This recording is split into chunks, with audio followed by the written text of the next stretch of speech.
So today we're going to talk a little bit about entrepreneurship. We got some polls for you here, so let me bring this up real quick. You can visit the polls here on the Slido.com, and you can put in the code there. This works.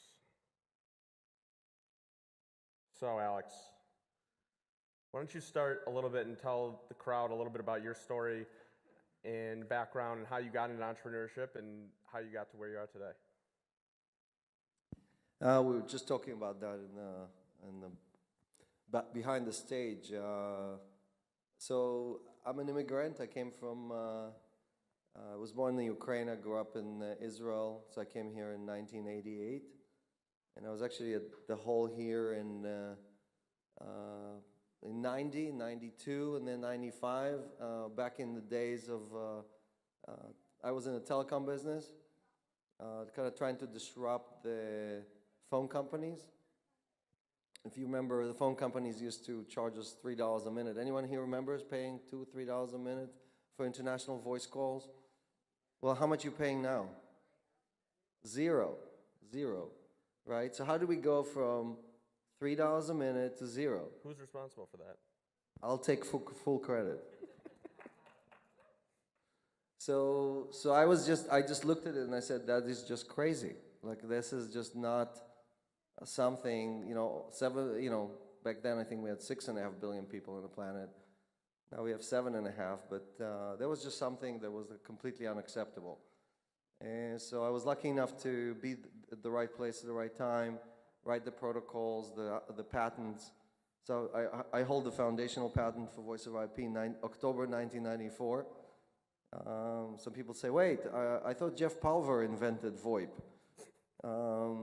So I was at the Jeff Palver conference in 1996, in October 96, in Boston as a keynote speaker, talking about voice over IP. But that's not what we're here for. We're here really to look at MOIP, money over IP. There's no reason why what we did for voice, what we did for 7 billion people on the planet, we cannot do the same thing for money. You see, when David works real hard and he gets his paycheck, you pay yourself, right? So a little bit. But it doesn't matter. You still deposit it in the bank, right? And the bank then turns around and lends me your money, right? So it's not the bank's money, it's your money, right? I charge it my credit card. They basically charge me 25%, they pay you less than 1%. So they introduce you to me. They're just a broker, a toll collector, and they charge 95% of the value. They keep 24 out of 25%. Seems fair. Right? So if your real estate broker kept 90% of your house value when they sold it, or your insurance broker, would you work with them? Yet all of us are depositing all of our money every day with the same people that are stealing from us every day. And I'm just getting started saying bad things about banks. Yeah, I was going to say, how do you really feel about banks? Why don't you just tell us? Why don't you just start with that? What's your true feeling? So I practiced on the phone companies. I won the first battle was voice over IP. I punched them out. My second battle was in the city of New York. Anyone here from New York? I'm doing polls on the screen, man. If you want to do your own polls, do them later. So I use the subway every day, and it just, my phone just doesn't work in the subway. And I was like, that doesn't make any sense. And I went to the city and I said, well, why don't you have phone service in the subway? And they're like, we've been around for 100 years. You're not going to tell us what we do, what we don't do. We don't want any service in the subways, right? Did you guys notice you started getting 5 bars everywhere, right? So I started a company called Transit Wireless. I fought with the city for 10 years. It took another 8 years to build it. And now 8 million people use the service every day for free. I got the phone companies to pay for it. Can I claim credit for that one? So the battle with the banks, I'm not here to brag. The battle with the banks is the biggest battle of my life. It's not like a little battle, right? I mean, the banks are pretty good. They survived for 700 years. The first bank is Banco de Paci from Siena, Italy. They kind of invented the idea that you can give them gold coins and they give you a piece of paper saying, hey, I owe you 5 gold coins. The note came from there. They were the first guys to invent that. And since then, all we did is move from coins to notes to digital money, right? Dollars are digital money. So it's really just the monopolization of that, Right. of money. Right, but when I came to the United States in 1988, I deposited dollars with Citi. They paid me 7 or 8%. Anyone here still gets 7 or 8%? How about 1%? Half of all the money JP Morgan holds does not pay any interest. They pay 0 to their depositors on half, meaning $14 trillion. They pay nothing on it. And it's most of us.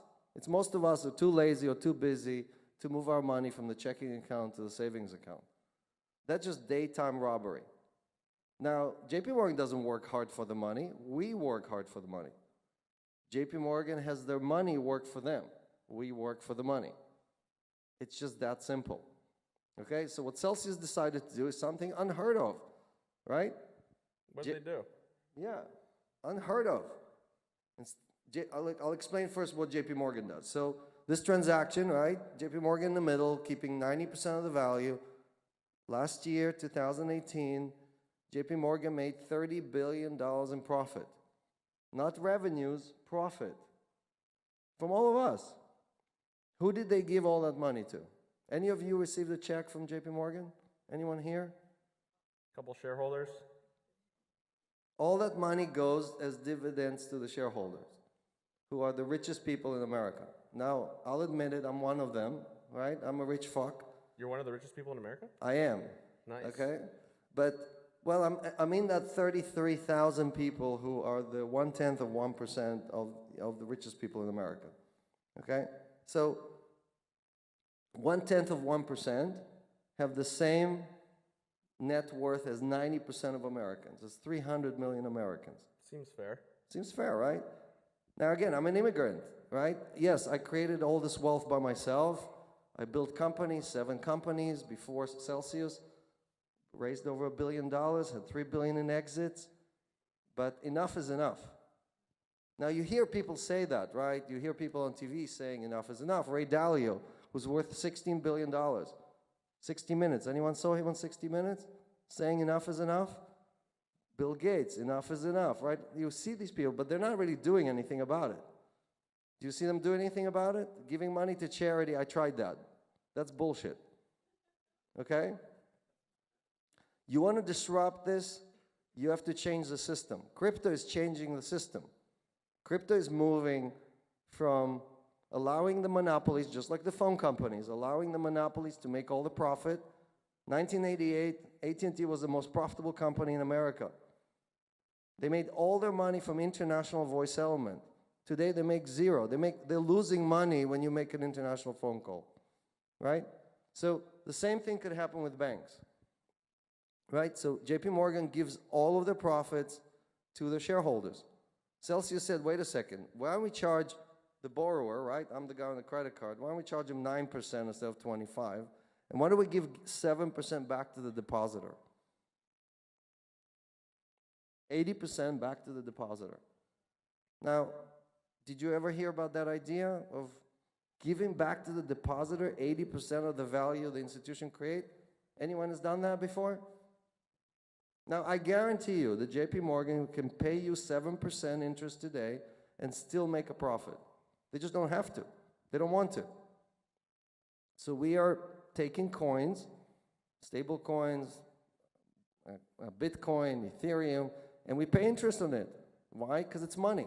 It's equivalent to money. We pay 7% on 6 stable coins. You can take all the money you want. Again, this is not... What are the stable coins? You got CUSD, you got... GUSD from Galaxy, USDC, that's from a Circle, backed by Goldman Sachs. Do you pay on DAI? We pay on DAI too, 5.5%, yes. It's a good deal. So all you have to do is take your... How do I start doing this? How do I start getting it? You download the Celsius wallet, you deposit coins. We don't sell coins. You have to go buy them somewhere else. Is that on the Microsoft store? It's on the, not Microsoft, but it's on the Apple or the Android store. Apple and Android, okay. Yeah, Microsoft closed all the stores. They close their stores? Well, I mean for mobile apps. Okay, I didn't know. Yes, they lost that battle. So, and this is again, backstage. David was asking me, wait a second, why are you giving so much back to the depositors? How are you making money at this, right? That's the instant question everybody asks. Well, guess what? Why is this conference half empty? Because all we've done in crypto is attracted few hundred toll collectors. Everybody in this business is asking themselves, how am I making money? Not how am I helping 7.5 billion people on this planet. And that's why everybody in this business is just trying to take a piece out of the transaction on the way in, on the way out, while I'm waiting, while I'm going to the toilet. All right, I'll play devil's Really? advocate on that. Let's go. Okay, so over time, this industry is not going to grow. Just one second. This industry is not going to grow. I'll let you speak for like 30 minutes. This conference is half full, not half empty, first of all. Half full. Secondly, we have been moving forward with technology and as entrepreneurs and have never worried about people all around the world. But the lifestyle, the standard of living has continued to improve all around the world over hundreds of years. There's never been, it's human nature. It's not like all of a sudden people are going to change the way they are just because crypto exists now. And my argument is that if entrepreneurs continue to develop better tech, the standard of living for the lowest level person will continue to rise. First, I agree with you. I think the standard of living has improved dramatically. China added more people to the middle class than the entire population in the United States. India, right, is going to add more people to the middle class around the world. Now, the middle class there is $10,000 to $16,000, right? It's not the $50,000 we are used to in the United States, but that's what's happening. It's happening with crypto, without crypto. That's not the point. The point is about wealth concentration. And we as a society, the United States of America, which I love, I came here because I love this country, right? I came here because this is where dreams are made true, right? For an immigrant without anything. I did not graduate Harvard. I did not graduate some fancy university. I'm a dropout, right? And this is where you can come with a dream, go to investors, say, hey, this is what I'm going to build, and you can raise money and make it happen. You still cannot do it almost anywhere else. So that dream is dying. That dream is dying. Half of Americans, 50% of Americans don't have $500 in case of emergency, okay? That is just not a system that works for everybody.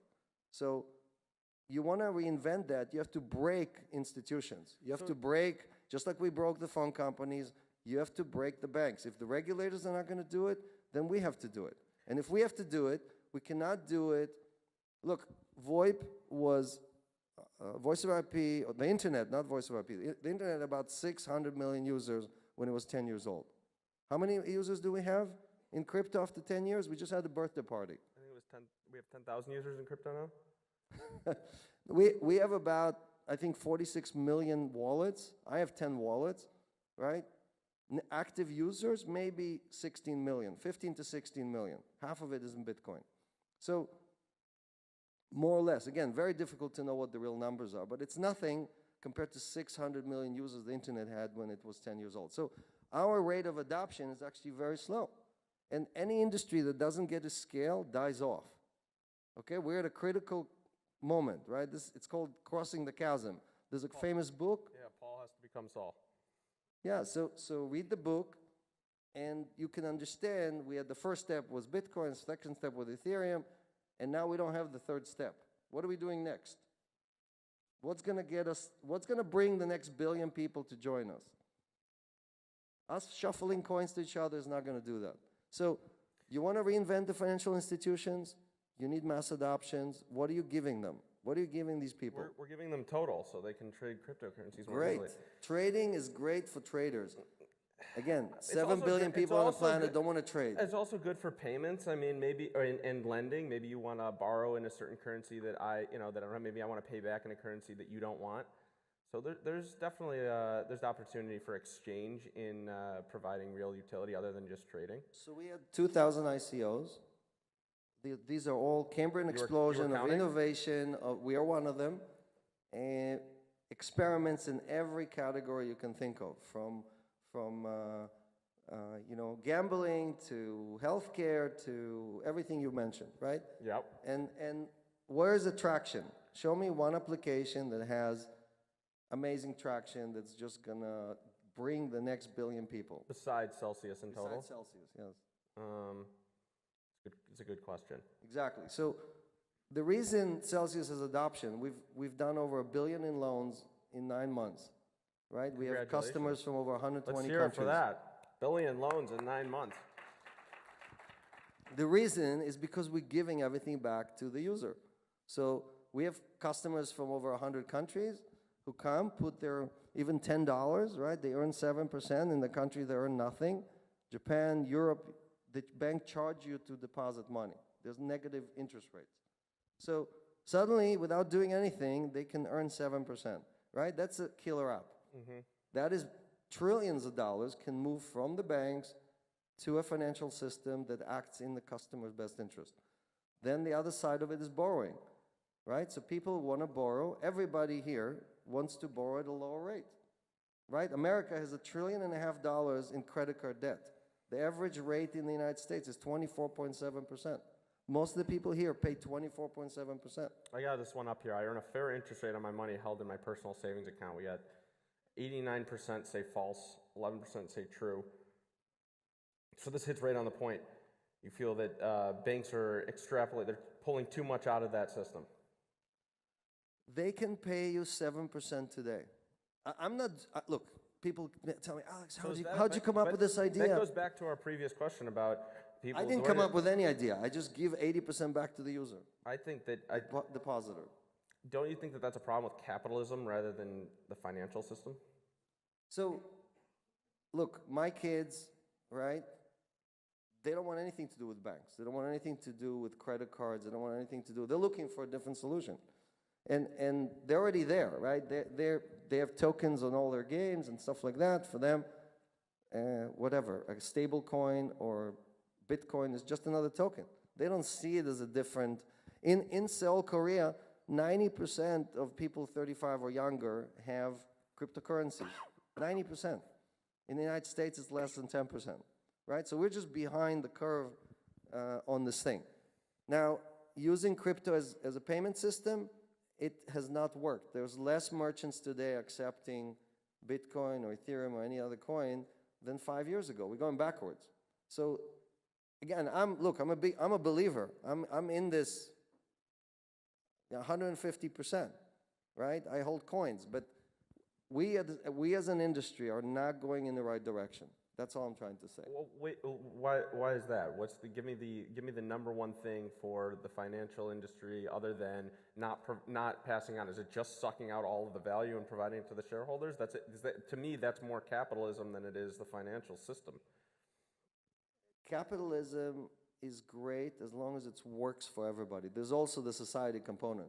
So if you're today, the largest companies in America are squeezing too much and they're not giving back enough. And that is a capitalist system, but it's just not working. So the battle, the war is between centralized monopolies, the pyramids, right? The guy at the top, Jamie Dimon, at the top of JP Morgan, extract $30 billion from all of us. That's $5 for every person on the planet, every year. He makes $5 for every person on the planet every year. That's how rich this one company is, right? In a pyramid. And the battle, the war is between that and decentralization. What is decentralization? It's a system that acts in everybody's best interest. It's a system that measures how much you contribute to society versus how much did you earn in profit today. Right? So you have to decide as an individual. You want to be on this side or you want to switch to the other side. Decentralization is a tsunami. It's washing the entire planet. And the young generation is already there. It just old farts like me are stuck on the pyramid side. Well, and we think we can keep extracting money from this side and it will never change. What does it look like as it goes forward, and what's Celsius doing to participate in these new forms of finance that maybe aren't the same, it's not based on you extracting all of this value? Tell us about some of these plans for going forward and how you're approaching some of these younger generations. They're coming to us. We don't need to approach them. We don't advertise. You've never seen, anyone here saw an ad for Celsius? you have the little characters, the little. But we don't advertise. We don't go and spend millions. How many bank ads do you see? A lot. A lot, everywhere, right? So they need to convince you that you need to trust them and give them all your money because they're stealing from you every day. We don't need to convince anybody. So let's talk about transparency as an example, right? So Celsius in Q4 is going to start writing all of our transactions to a blockchain, right? So basically anyone, even someone who's not using Celsius, can come and audit us at any time. See how much we have on deposits, how many loans we issued, how much interest we collected. Did we actually give 80% back to the community, or did we steal it and buy a Ferrari and we're driving it at nighttime so no one would see me driving a Ferrari, right? So that transparency does not exist. There is no financial institution today. Try it. Go to the bank, and your next deposit, say to the bank, I want to know where my money goes. I want to know what you do with my money. Who are you lending it to? How much you're earning? How much am I getting back? They'll laugh at you. They might even close your bank account just for asking the question. So the future, that decentralized financial institution, is a fully transparent institution on the public blockchain. JP Morgan has a private blockchain. That doesn't count. It has to be a public blockchain, open ledger, consensus-based, that is acting in the best interest of the community.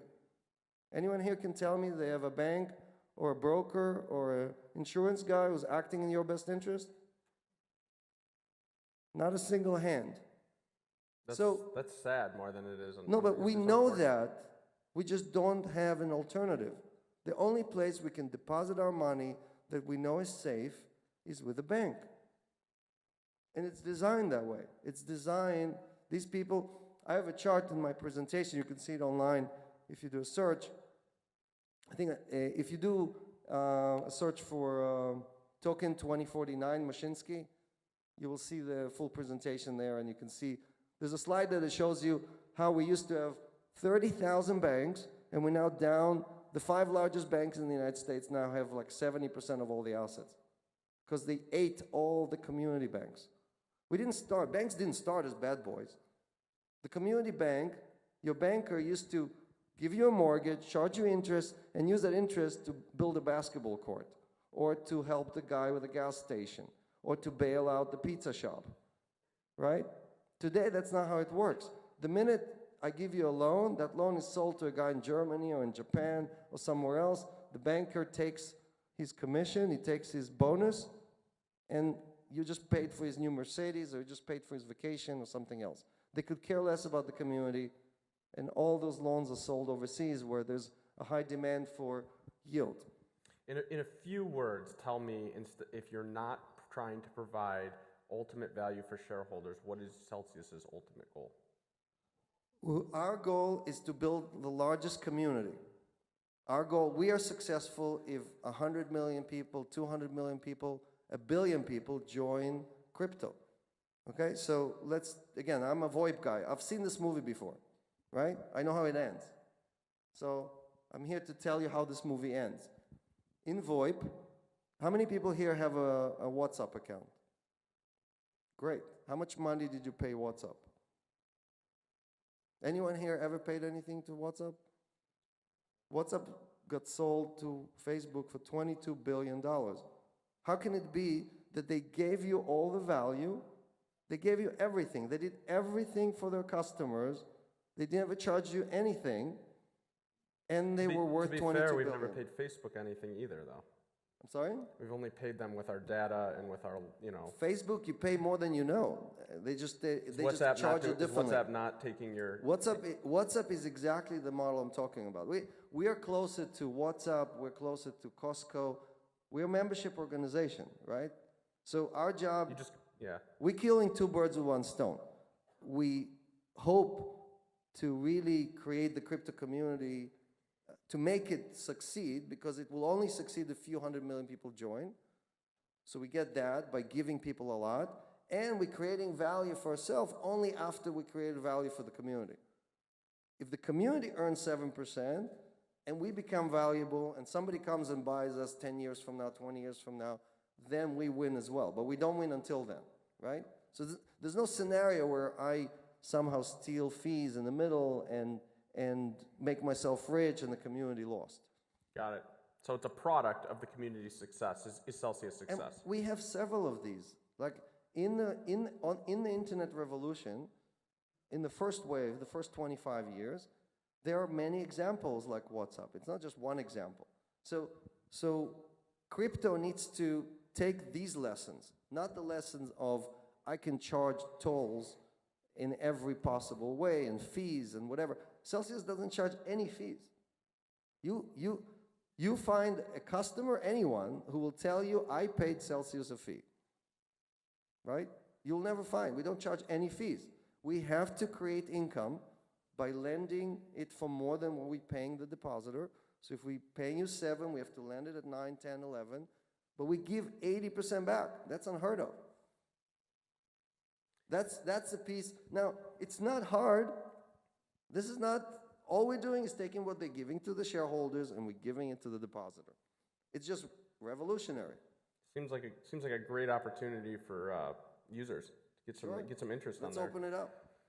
Got some questions? Anybody have any questions? We can. There's a mic right over here on this side. If there's any Or questions. answers. You got answers, we'll take them Answers too. are good too.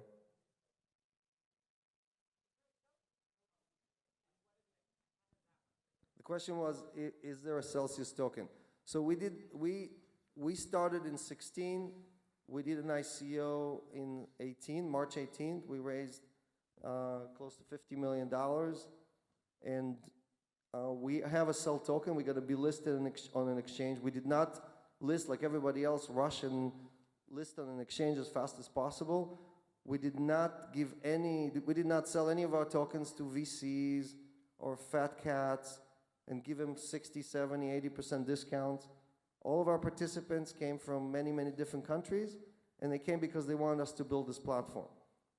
So we finished the ICO in March. We launched the project in the product in June, and we're basically organically grew to about 70,000 users. We have over 100 million in deposits, so people gave us $100 million worth of coins, and we lent that out at least 10 or 15 times. So we lent each coin 10 or 15 times to different institutions. So we have two parts to our business. One is the lending and interest payment, and the second part is lending coins to market makers. These are exchanges that need coin to just operate their exchanges, or hedge funds that need coin to operate their businesses. Sometimes they short, sometimes they hedge, sometimes they do tax trades. Sometimes people come to us and borrow Bitcoin. They give us Bitcoin as deposit and they borrow Bitcoin. And people go like, what are you talking about? Why would somebody give you Bitcoin and borrow Bitcoin? Well, if they sold their Bitcoin, they would have to pay tax. Most of these guys got their Bitcoin at $600, $700. But if they deposit their Bitcoin as collateral and they borrow Bitcoin, your Bitcoin, they don't have to pay tax on that. They just pay tax on the gain. So there's a tax neutral transaction for hedge funds, but they pay us 6 or 7% for the borrow. We give 80% of that back to the community. Today, you deposit Bitcoin, you earn 5.1%. The Cell token, to go back to your question, Cell token is used, if you have Cell token, you basically get more interest from us as a depositor, and you get a discount when you take a loan. Instead of paying 9%, you pay 8% or things like that. So it's used to basically as a utility to help you earn more and pay less.